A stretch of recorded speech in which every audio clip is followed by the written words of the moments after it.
Assalamualaikum. Ya, izin saya mulai. Bismillahirrahmanirrahim. Assalamualaikum warahmatullahi wabarakatuh. Waalaikumsalam warahmatullahi wabarakatuh. Alhamdulillahirabbil alamin. Wassalatu wassalamu ala asrofil anbiya'i wal mursalin. Habibana wa nabiyana wa sayyidana wa maulana Muhammadin sallallahu alaihi wasallam wa ala alihi wa ashabihi wa man tabi'ahum bi ihsanin ila yaumiddin wa ba'd. Qala Allah Ta'ala fi kitabihil karim. A'udzu billahi minasyaitonir rajim. Bismillahirrahmanirrahim. Wazkuru ni'matallahi alaikum wa ma anzala alaikum minal kitabi wal hikmah ya'idukum bih. Wa qala Allahu azza wa jalla aidan yu'til hikmata may yasha wa may yu'tal hikmata faqad utiya khairan katsira wa ma yadhkuru illa ulul albab. Wa qala Rasulullah sallallahu alaihi wasallam wa qala aidan asar minal tabi'in yakni Sa'id ibni Abi Burdah qala al hikmatu dalatul mu'min ya'khuduha idza wajadaha. Wa qala aidan Abdullah bin Ubaid al ilmu dalatul mu'min kullama asaba minhu syai'an hawahu wa batagha dalatan ukhra. Amma ba'd fa inna asdaqal hadithi kitabullah wa khairal huda hudan nabiyyu sallallahu alaihi wasallam. Alhamdulillah, syukur kepada Allah Subhanahu wa taala yang telah memberikan kepada kita kenikmatan iman, Islam dan juga ihsan. Kemudian salawat dan salam sama-sama kita panjatkan kepada junjungan alam habibana wa nabiyana wa sayyidana wa maulana Muhammadin sallallahu alaihi wasallam, kepada seluruh ahlul baitnya, para sahabatnya, serta orang-orang yang senantiasa mengikuti jejak sunnahnya ila yaumil qiyamah. Saya ucapkan terima kasih kepada seluruh mahasiswa di program studi pendidikan agama Islam Sekolah Tinggi Ilmu Tarbiyah State Sirajul Falah Bogor ya di kelas 4C. Hari ini kita lanjutkan di materi kita atau di mata kuliah yaitu filsafat ilmu ya dan juga filsafat pendidikan agama Islam ya plus juga filsafat umum sebelumnya. Nah, hari ini kita akan berbicara tentang satu istilah sinonim yang merupakan ya bisa dikatakan tadi sinonim ataupun kata lain dari kata-kata filsafat itu sendiri ya. Dan ini saya juga merasakannya dalam konteks pengetahuan ya, sependek pengetahuan saya itu lebih nyaman ketika saya menggunakan istilah al-hikmah al-islamiyah. Ya biasanya para ulama menyebutnya dengan al-hikmah, tapi saya tambahin dengan al-islamiyah, hikmah atau islamiyah atau al-hikmah sajalah ya. Jadi bagaimana kita menyibak makna rahasia agama. Nah, ini menarik sekali ya. Ketika kita belajar tentang filsafat, utamanya adalah filsafat umum, ya di mana di dalamnya dibahas tentang bagaimana hakikat dari ketuhanan, ya hakikat dari nubuah, kemudian juga penciptaan alam semesta, termasuk juga penciptaan manusia, ya sampai kepada filsafat agama yang kemudian sangat mewarnai dari keilmuan di dalam Islam. Nah, kemudian ya salah satu dari pembahasan yang merupakan bagian tidak terpisahkan bahkan menjadi satu istilah yang autentik dalam Islam yaitu penggunaan istilah al-hikmah ya.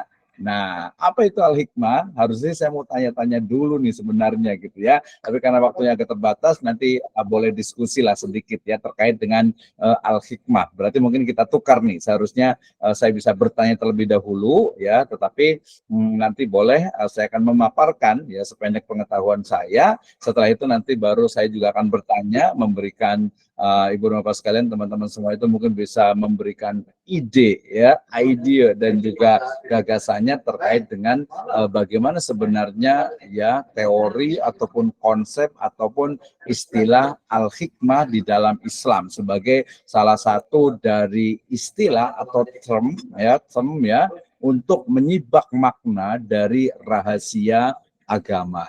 Nah, Saya awali dengan firman Allah Subhanahu wa taala dalam surat Al-Baqarah ayat ke-231 ya, di mana Allah Subhanahu wa taala berfirman, A'udzubillahi minasyaitonirrajim, Bismillahirrahmanirrahim. Wa dzkur ni'matallahi 'alaikum, dan ingatlah nikmat Allah Subhanahu wa taala kepadamu ya, wa ma anzala 'alaikum, dan apa yang telah diturunkan Allah minal kitab ya, dari Alkitab, yaitu Al-Quran, wal hikmah ya'idukum bih. Ya, Al-Hikmah di sini banyak, nanti kita akan bicara tentang makna dari Al-Hikmah itu sendiri. Al-Baqarah 231. Ya, salah satu dari kenikmatan yang diberikan oleh Allah Subhanahu wa taala kepada umat manusia adalah ya anzala alaikum al-kitab wal hikmah. Ya, apa itu? Tunggu sebentar ya, kita akan bahas. Oke, berikutnya adalah ini yang sudah cukup masyhur, ayat yang sangat-sangat famous ya, sangat terkenal ya, firman Allah Subhanahu wa taala surat Al-Baqarah ayat ke-269. Allah Subhanahu wa taala berfirman, A'udzubillahi minasyaitonirrajim, Bismillahirrahmanirrahim, yu'til hikmata may yasha. Allah menganugerahkan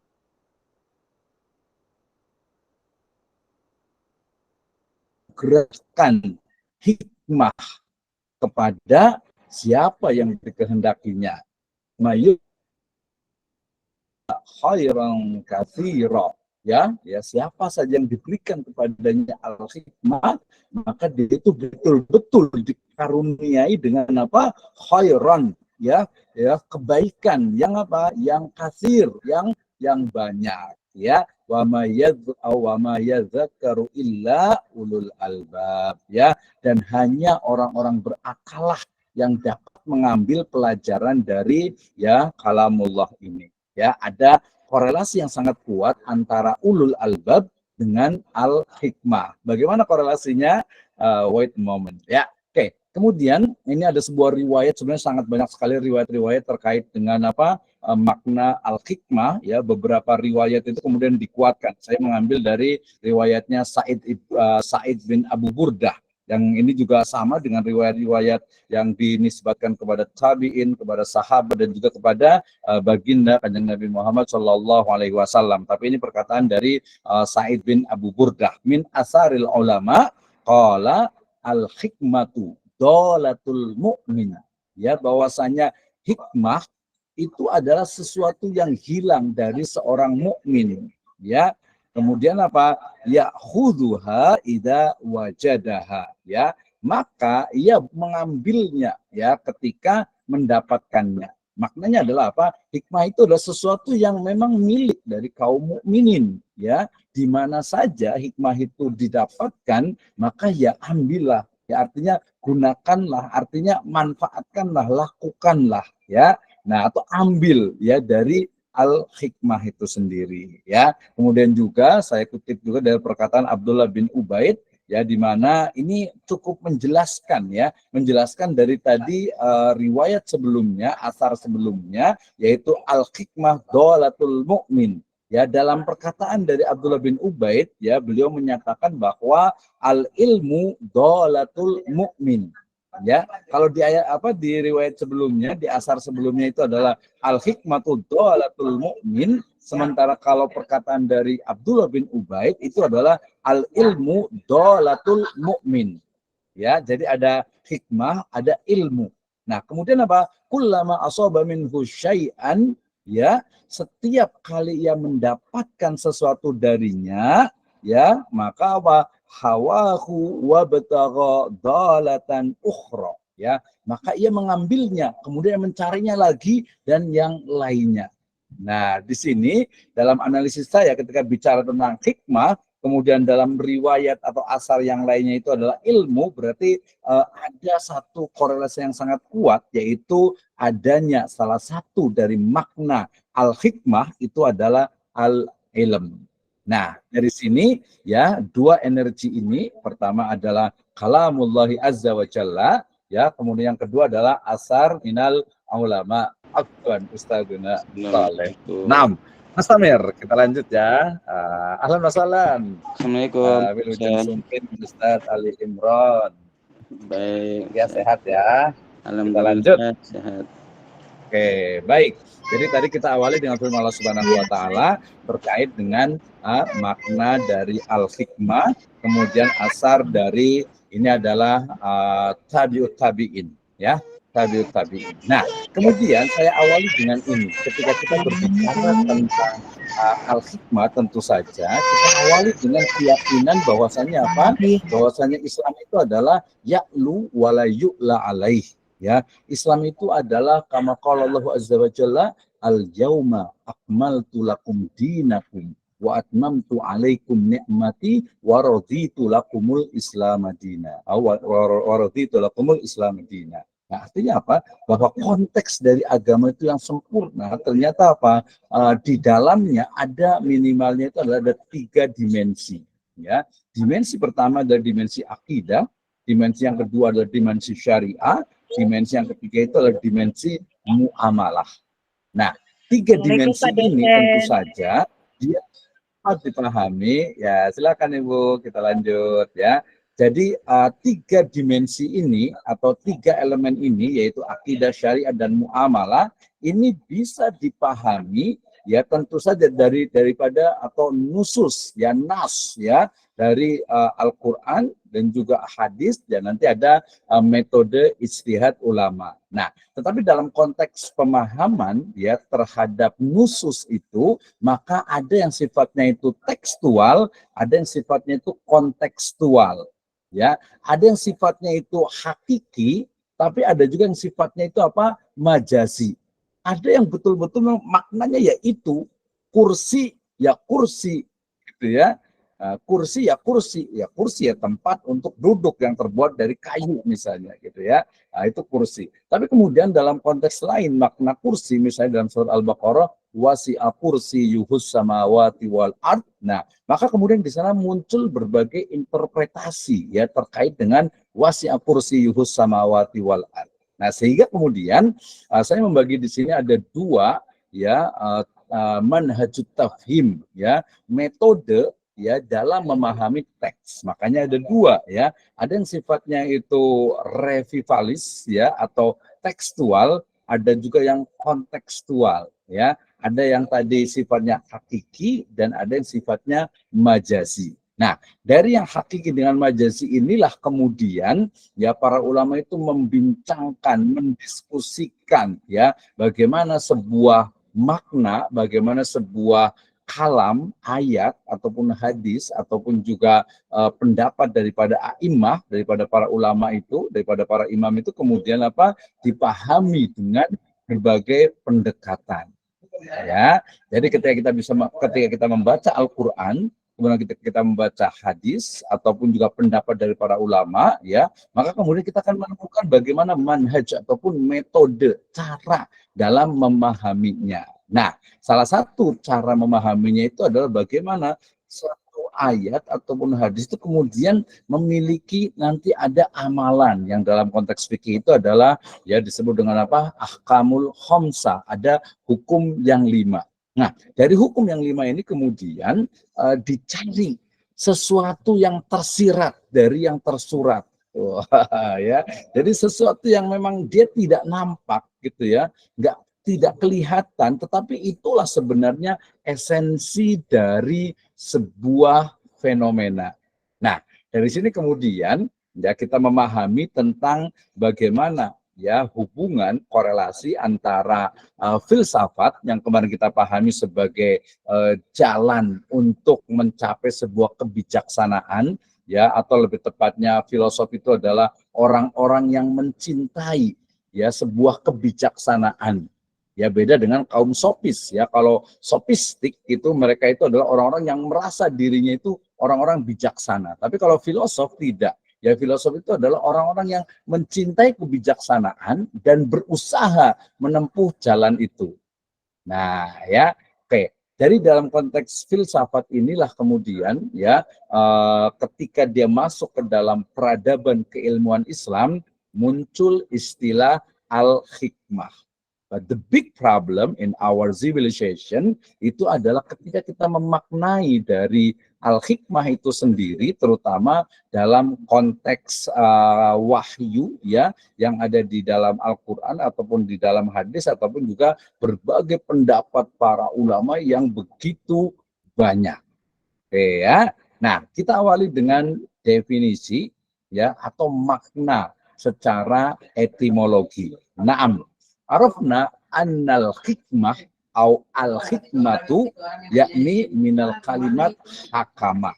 Ya, nanti hakama yuhakimu. Kalau hakama yuhakimu. Kalau hakama tahkiman. Tapi al hikmah ya atau hakama itu sejatinya itu adalah apa? Menghalangi. Makna dari hakama itu adalah apa? Menghalangi, menutupi ya. Nah, makna lainnya itu adalah ya mengatur atau mengendalikan atau kendali ya. Jadi sesuatu yang fungsinya itu mengantar kepada yang baik dan menghindarkan dari yang buruk. Berarti apa? Berarti ilmu ya. Jadi penggunaan makna hikmah dalam konteks bahasa ataupun etimologi itu bermakna al-ilmu. Kenapa? Ya dengan ilmu ya seseorang itu akan bisa sampai kepada oh ini baik, ini boleh, ini bijak. Oh ini tidak baik, ini tidak boleh, ini tidak bijak. Nah itu adalah ilmu. Tetapi bukan sembarang ilmu, tetapi ilmu yang deep, ya, ilmu yang mendalam, yang bukan hanya bukan hanya sesuatu yang sifatnya itu kulit, ya. Nah, nanti kita akan menemukan dalam beberapa dalam beberapa literatur itu ya sinonim dari al-hikmah itu adalah lub ataupun juga albab ya. Lub itu nanti seperti contohnya itu adalah ya paling mudah itu kacang kulit. Ya kan ya? Kacang kulit ya, kacang tanah gitu ya. Jadi kacang kulit ketika kita mau makan kan yang dimakan itu adalah apa? Adalah ya biji kacangnya, ya bukan kulitnya. Ada juga yang makan kulitnya gitu ya, itu mungkin karena lapar gitu ya. Tapi yang jadi loopnya itu adalah ya butir dari kacangnya itu di dalamnya, bukan kulitnya. Ya kulit penting tentu saja ya, seperti pernah saya katakan kita nggak mungkin makan pisang yang di jalan yang nggak ada kulitnya.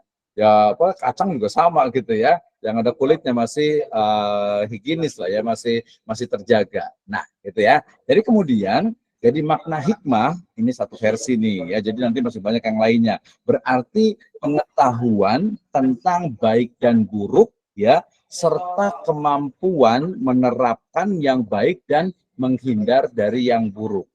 Ya. Jadi dia bukan hanya ilmu saja ya, nanti dia tetapi pemahaman yang mendalam. Ini baru satu makna. 6. Kita lanjutkan ya. Syekh Mustafa Al-Adawi ya beliau membagi ataupun merinci dari makna al-hikmah itu banyak sekali ya, mulai dari dikatakan itu aqwalus sidq ya atau ucapan yang benar atau yang baik dan juga perbuatan. Jadi setiap perbuatan ya amalan, ucapan, amalan dan perbuatan ya, amalan dan perbuatan yang baik itu adalah hikmah. Tapi ada juga bermakna wad'u syai' ala mahali. Jadi menempatkan sesuatu itu pada tempatnya. Itu juga hikmah. Ya ketika mungkin ada syariat Allah Subhanahu wa taala itu yang dilanggar, ya kita harus marah gitu ya. Tentu saja marahnya dalam konteks yang tadi sesuai di jalannya itu hikmah. Ya ketika kita harus berkata lembut, ya sopan santun kepada orang tua, berkata baik kepada tetangga, kepada teman sejawat, ya kepada mungkin tetamu kita, ya di situ letaknya. Ya jadi menempatkan sesuatu pada tempatnya. Ketika kita harus marah, ya memang harus marah juga. Ya ketika kita mungkin harus lemah lembut, ya harus lemah lembut. Sama juga ketika kita mungkin tiba-tiba mengalami musibah, kita menangis, ya menangis gitu ya. Ketika kita mungkin sedang tertawa, ya tertawa gitu ya. Nah, tapi kemudian nanti ada adabnya. Nah, kemudian berarti bisa juga bukan hanya ilmu, tetapi yang ketiga menurut Mustafa Al-Adawi ini adalah apa? Hikmah itu adalah tafhim, ya, pemahaman yang benar. Ya, terutama nanti terkait dengan ilmu yuntafa'u bi al ilmu nafi' ilmu yang bermanfaat, dan juga al-bayan, ya, penjelasan yang benar juga atau yang baik. Nah, berarti di sini sudah menyentuh bukan hanya dari sisi ilmunya, tetapi juga pemahamannya, bahkan sampai kepada how to explain, ya, bagaimana menjelaskan, ya, kepada masyarakat. Ya, for example, ya, kalau kita berbicara kepada masyarakat awam, tentu saja, ya, tadi juga makna wad'us syai' itu adalah, ya, berbicaranya itu jangan terlalu yang akademik, gitu ya. Nah, nanti nggak paham, ya, tidak paham, gitu ya. Kalau di sini kan, Masya Allah semuanya nih, ya, ada Ustaz Ali Imron, ada Abah Suhendi dan yang lainnya, gitu ya, luar biasa, gitu ya. Artinya ini orang akademik semuanya nih, gitu. Maka harus, ya, apa namanya, sesuaikan lah, ya, bi qadri uqulihim, ya. Nah, itu yang pertama, itu yang ketiga, ya. Jadi ada tafhim, ada ilmu nafi, dan juga al-bayan, ada penjelasan juga. Dari cara menjelaskannya itu juga bagian dari hikmah. Bahkan iya jelas ketika seseorang itu membaca ayat Al-Quran, kemudian itu dia mampu memahami dan menjelaskan. Nah, itu adalah salah satu, ya, dari makna al-hikmah. Ya, oke, kita lanjut ya. Oke, sebentar dulu. Ini dulu nih, sebentar ya. Ayo, Assalamualaikum.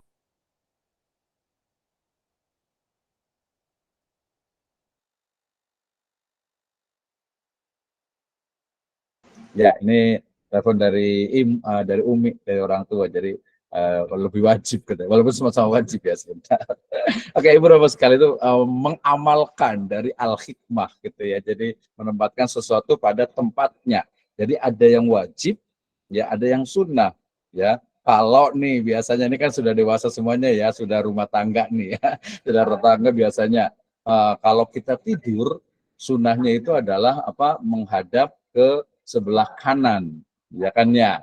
Jadi ibu-ibu kalau tidur menghadap ke sebelah kanan, lambung di lambung kanan. Nah, gimana nih kalau suaminya ternyata di sebelah kiri? Mau yang wajib atau yang sunnah? Nah, itu harus meletakkan sesuatu pada tempatnya, ya. Oke, ya, kalau itu intermezzo lah, ya. Oke, kemudian makna dari al-hikmah itu juga al-fiqhu fil Islam, ya. Dikatakan dari sabda Kanjeng Nabi Muhammad SAW, Allahumma faqhihu fiddin wa allimu ta'wil. Ya, jadi pahamkan doa dari Nabi SAW kepada siapa? Salah satu dari sahabatnya, yaitu Abdullah bin Abbas, ya, tentang bagaimana mengajarkan takwilul Quran. Tapi konteksnya adalah mayyuridillahu bihi khairan yufaqihu fiddin. Jadi ada makna dari tafakuh, ya, itu juga bagian dari makna apa? Al-hikmah itu sendiri, ya. Ini pendapat dari salah satu sahabat, yaitu Qatadah. Nah, kemudian berarti ada makna benar, ya, dalam keyakinan. Kemudian juga tadi adalah pemahaman yang benar, termasuk juga yang banyak dibahas juga itu adalah makna dalam surat, ya, Al-Jumu'ah. Ya, a'udzubillahi minasyaitonirrajim. Bismillahirrahmanirrahim. Yusabbihu lillahi ma fis samawati wa ma fil ardil malikil qudusil azizil hakim. Huwallazi anzala 'alaikal kitaba huwallazi anzalal kitaba huwallazi anzala 'alaikumul kitaba wal hikmah. Ya, jadi ada Allah Subhanahu wa taala menurunkan. Nah, betul, ya. Oke. Ya kan? Huwallazi anzala 'alaikum Waladzi ba'atsa fihim rasulan minhum. Huwallazi ba'atsa fil ummiyina minhum yatlu 'alaihim ayatihi wa yuzakkihim wa yu'allimuhumul kitaba wal hikmah. Apa nih, semangat, ya. Huwallazi ba'atsa fil ummiyina minhum yatlu 'alaihim ayatihi wa yuzakkihim wa yu'allimuhumul kitaba wal hikmah. Jadi ada Alkitab, ada al-hikmah. Itu adalah salah satu dari maknanya. Kayaknya ini udah nggak sabar nih, kayaknya kita mau diskusi ini, ya. Oke, sedikit lagi. Dari ini banyak kita baru bicara tentang definisi, ya, dari misalnya dalam Lisanul Arab itu ada Ibnu Manzur berbicara tentang makna dari ma'rifatu afdolul asya bi afdolil ulum atau bi afdolil ulum. Itu juga bagian dari al-hikmah. Nah, juga termasuk dari kalau dalam Kamus Besar Bahasa Indonesia biasanya itu menggunakan istilah kebijaksanaan, ya. Makanya nanti al-hakim gitu ya, itu bisa dikatakan orang bijaksana, bisa dikatakan filsuf juga gitu, bisa dikatakan sufi juga, itu makna dari al-hakim. Jadi kalau At-Tabari dan juga Ibnu Katsir menyebutnya dengan al-isabah fil umur, ya, al-isabah fil umur. Jadi al-fahmu, al-ilm, wal ma'rifah. Nah, ini adalah bagian juga dari makna al-hikmah, ya. Kemudian kalau dalam tafsir Jalalain ya menyebutkan bahwa al-hikmah itu adalah an-nubuwah wal kamalul ilm wal itqanul a'mal atau wal itqanul al-amal wa isabatu fil umur. Jadi enggak jauh berbeda itu. Jadi terkait dengan bagaimana nubuwah yang kesempurnaan itu adalah apa? Kenabian dan juga kesempurnaan dengan pengetahuan, ada itqon, profesional atau disiplin, dan juga amal wal isabah fil umur. Jadi bekerja dan tepat dalam berpikir. Ya, sementara Imam Mujahid menyebutnya dengan al-fahmu wal aqlu wal fatonah. Nah, ini juga pemahaman cukup banyak ya. Sedangkan Muqayyim menyebutnya dengan ilmun nafi wal a'malus salih. Ya, Ibnu Jauzi juga sama seperti itu. Jadi maknanya cukup banyak. Nah, sementara dikit lagi ya. Oke ya. Nah, karena nanti gantian ada yang mau presentasi ini ya. Jadi al-hikmah di dalam Al-Qur'an sangat banyak sekali ya. Di antaranya ada firman Allah Subhanahu wa taala tadi ya, yang belum saya baca itu adalah dalam surat Luqman ayat ke-12. A'udzubillahi minasyaitonirrajim. Bismillahirrahmanirrahim. Walaqad atayna Luqmanal hikmata anishkur lillah wa may yashkur fa inna ma yashkuru li nafsihi wa man kafara fa innallaha ghaniyyun hamid. Di sini aja. Walaqad atayna Luqman al-hikmah. Sesungguhnya telah kami berikan kepada Luqman al-hakim. Nah, al-hakim ya, hikmah. Al-hakim itu adalah orang yang memiliki hikmah. Apa nih? Bikin penasaran kan? Nanti kita diskusi ya. Kemudian juga dalam surat Al-Baqarah 231 juga sama tadi. Qul ni'matallahi alaikum wa ma anzala alaikum minal kitabi wal hikmah. Ya, kemudian tadi ada juga di 269 yu'til hikmata mayyasha, ya, dan juga dalam di surat misalnya Shad ayat ke-20 ya, wasadadna mulkahu wa atainahu al-hikmah atau wa atainahul hikmata wa faslal khitab, ya, juga menggunakan kata-kata hikmah, ya, ini Nabi Daud alaihi salam. Kemudian dalam Al-Maidah 110 juga sama ya, wa id alam tukal kitaba wal hikmata wat taurata wal injil, ya, diberikan menuliskan tuh alam tukal kitab wal hikmah. Jadi ada menulis, mengajarkan menulis, kemudian hikmah, kemudian Taurat, kemudian Injil. Ya, walaupun di sini ada menggunakan sebenarnya Alkitab sebenarnya itu ya. Wa alam tukal kitab, mengajarkan kepada Alkitab dan juga hikmah, Taurat dan Injil kepada Nabi Isa alaihi salam gitu ya. Kemudian An-Nisa 113 ya, a'udzubillahi minasyaitonirrajim, bismillahirrahmanirrahim, wa anzalallahu alaikal kitaba wal hikmah. Sampai di situ aja tuh ya. Nah, itu menjadi bahan diskusi kita terkait dengan bagaimana makna al-hikmah dalam Al-Quran itu minimal kalau Al-Baqarah 231 bicara tentang pengajaran Al-Quran. Kemudian di Maryam ayat ke-12 bicara tentang pemahaman dan ilm. Kemudian An-Nisa dan juga di surat Shad tadi 20 itu adalah an-nubuwah. Sementara Al-Baqarah 26:9 itu bicara tentang Al-Quran yang di dalam itu mengandung apa? Inna hadza la syai'un ujab. Ya, jadi sesuatu yang membawa keajaiban-keajaiban dan penuh rahasia. Nah, konteks kita di sini, tapi biar penasaran kita mau diskusi bersama nih, karena sudah 451 nih, belum ada yang presentasi juga nih ya. Nah, ini kita bisa nanti tentang bagaimana ternyata kalau saya pahami hikmah itu memang sangat banyak maknanya. Jadi bukan hanya kita misalnya ada seorang tertimpa musibah, ya mudah-mudahan kita bisa mengambil hikmahnya lah.